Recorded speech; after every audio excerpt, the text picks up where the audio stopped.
अस्सलाम वालेकुम रहमतुल्लाहि व बरकातहू। और आज मैं बात करूंगा गले के दर्द और टॉन्सिल के इन्फेक्शन की। गले का दर्द एक आम सा मसला है, हर किसी को हो सकता है, लेकिन कुछ ख़ास किस्म के दर्द ऐसे होते हैं जिनके मुतालिक जानना ज़रूरी है कि ये कहीं वो वाला तो नहीं। मसलन टॉन्सिल्स का इन्फेक्शन और टॉन्सिल्स का दर्द। यूँ तो गले का दर्द जो है वो गले की दीवार का इन्फेक्शन की वजह से, जिसे फेरिंजाइटिस कहते हैं, उस वजह से भी हो सकता है। टॉन्सिल के इन्फेक्शन की वजह से भी हो सकता है।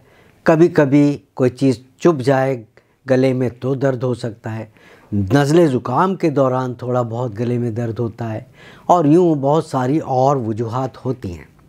लेकिन आज चूँकि हमारा मौजू टॉन्सिल्स है, इसलिए टॉन्सिल में किस किस्म का दर्द होता है। टॉन्सिल की सबसे बड़ी बात यह है कि टॉन्सिल्स उमूमन बच्चों में तंग कर रहे होते हैं। बच्चे 5 साल, 7 साल, 8 साल, ये उम्र ज़्यादातर टॉन्सिल के इन्फेक्शन की होती है। और इस इन्फेक्शन में क्या होता है, टॉन्सिल होते कहाँ हैं?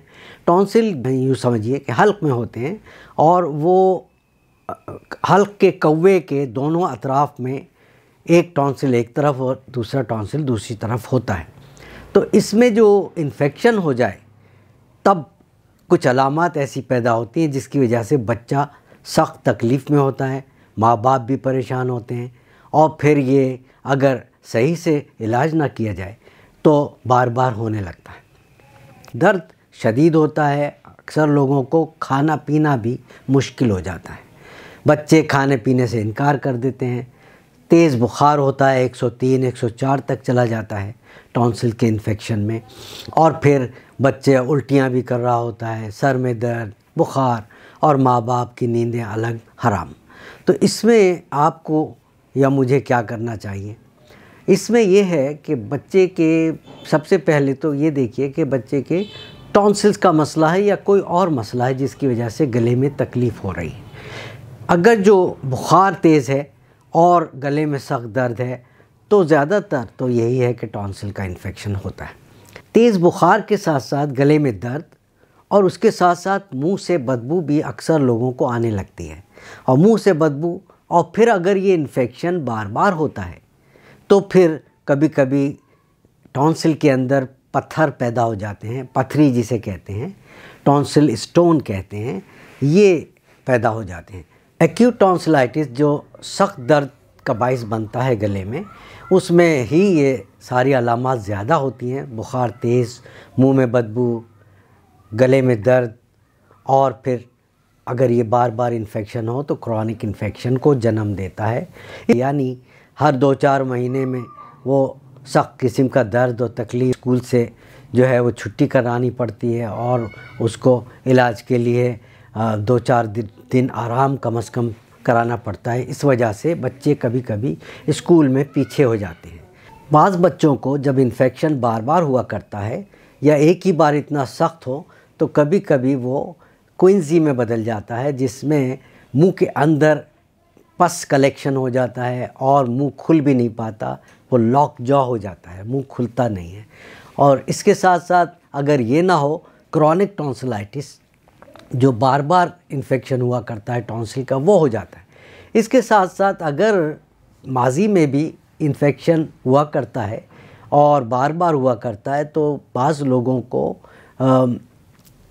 किडनी का इन्फेक्शन और किडनी का प्रॉब्लम भी होने लगता है इसमें।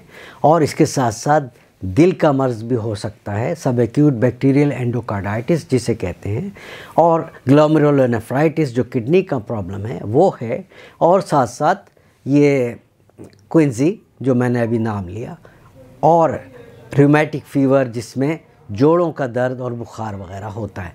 ये टॉन्सिल की कॉम्प्लिकेशंस हैं। तो इसलिए हम कहते हैं कि अगर टॉन्सिलाइटिस किसी को हो रहा है तो उसका प्रॉपर इलाज किया जाना बहुत ज़रूरी है, वरना इन मसाइल को भुगतना पड़ता है।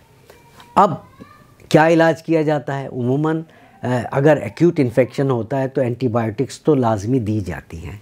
एंटीबायोटिक्स भी वो जो इन सारे जरासीम को कवर दे सकें जो कि वो इन्फेक्शन कर रहे होते हैं। उसके साथ साथ मुंह के ہائیجین کا خیال رکھنا پڑتا ہے، دانتوں کی صفائی کا خیال رکھنا پڑتا ہے، غرارے کرائے جاتے ہیں، اور بخار کی دوا اور گلے میں درد کی دوا جیسے پیراسیٹامول وغیرہ ہے یہ دی جاتی ہیں، اور اس کے ساتھ ساتھ 5-7 دن کا علاج کم از کم وہ کیا جاتا ہے۔ اگر جو علاج کم مدت کے لیے لوگ لیتے ہیں کہ جیسے 1-2 دن دوا لی، جیسے ہی بخار اترا دوا چھوڑ دی، تو ان لوگوں کو کرونک ٹونسلائٹس یعنی یہی انفیکشن بار بار ہونے لگتا ہے، اور بالآخر جب یہ ایسی پیچیدگیوں کو جنم دے چکتا ہے جیسے کرونک ٹونسلائٹس اور کوئنزی وغیرہ، تو پھر ڈاکٹر کہتے ہیں کہ اس بچے کے ٹونسل اتنے خراب ہیں اب کہ ان کو نکلوا دینا ہی بہتر ہے۔ تو اس کے ساتھ ہی ناظرین میں آپ سے اجازت چاہوں گا، اور اللہ نگہبان، اللہ حافظ۔